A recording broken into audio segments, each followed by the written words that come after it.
Okay, so dalam pelancaran tadi, Samsung juga perkenalkan dua jam tangan baru mereka, iaitu Samsung Galaxy Watch 9 dan juga Samsung Galaxy Watch Ultra 2. Yang Galaxy Watch 9 tu, Samsung kata ini adalah untuk peneman kesihatan harian kita untuk guna hari-hari, dan yang Ultra tu pula sesuai untuk anda yang kaki outdoor. Ini video panel pertama untuk dua device baru mereka. Okay, basically saya akan sentuh dulu pasal Samsung Galaxy Watch 9 tu. Okay, dan tahun ni ada upgrade besar yang mana tahun ni no more Exynos. Kita tahu yang kebanyakan wearable Samsung sebelum ni mereka guna chip Exynos buatan sendiri, tapi tahun ni mereka tukar guna chip Snapdragon Wear Elite. So apa sebenarnya yang pengguna boleh expect dari jam baru mereka adalah penggunaan yang lebih stabil dan juga responsif. Dan chip ni juga membolehkan integrasi AI kesihatan tu digunakan secara real time tanpa gangguan. Okey, dan masa briefing tu juga saya sempatlah cuba jam ni. Orang kata apa, nak merasa kan? Dan my first impression dekat sini adalah memang rasa ringan, memang rasa selesa, memang rasa solid. Dan masa tu Samsung kata ringan band dia tu adalah 25% lebih ringan. Tapi number ni saya tak berani confirm lah. Cuma apa yang saya boleh pastikan, pengalaman tu adalah selesa.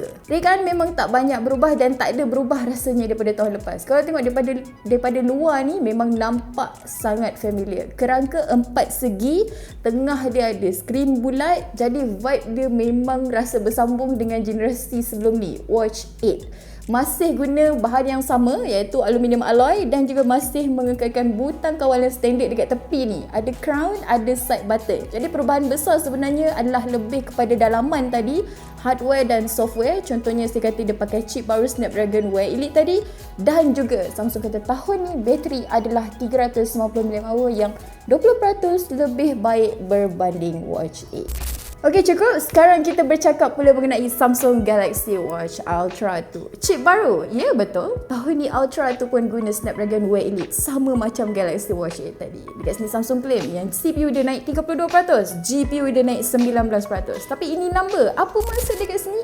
Jam ni adalah lebih stabil dan lebih smooth bila nak digunakan. Kemudian paparan outdoor dia tu lebih terang. Tahun ni Samsung kata boleh capai 5000 nits, dan ini adalah paling terang yang mereka boleh bagi. Skrin adalah 1.52 inci, jadi lebih besar sikit. Samsung kata jam ni pun lebih nipis, lebih kurang dalam 10.7mm, jadi lebih nipis berbanding Ultra yang lama, dan reka bentuk dia adalah rugged, lebih selesa nak pakai. Masa saya pakai tu sekiranya saya kata memang nice, memang solid. Material masih sama, aluminium alloy. Ultra tu juga ada butang yang lebih rugged, lebih besar dan juga mudah ditekan pada bahagian tepi. Overall vibe dia memang macam seutas jam outdoor, tapi lebih baik buat dia lebih praktikal untuk dipakai lama. Okey, masa present pun Samsung ada highlight pasal bateri. Tahun ni dia pakai 800 mAh besar dia, iaitu lebih besar 35% berbanding Ultra sebelum ni. Jadi secara teori bila kapasiti bateri besar, dia akan bagi ketahanan lebih panjang, dan digabung dengan chip Snapdragon yang baru tu pastilah lebih efisien. So kita boleh expect jam ni lebih tahan lama. Untuk function, Samsung Galaxy Watch 9 tu lebih kepada penggunaan harian, dan Ultra ni dia lebih fokus kepada aktiviti ekstrim lah. Ada macam-macam ciri baru kat sini. Kita ada vital, kita ada sleep score, lepas tu ada cardio load dan balance training. Yang tu dia nak bantu runner untuk tak overtraining.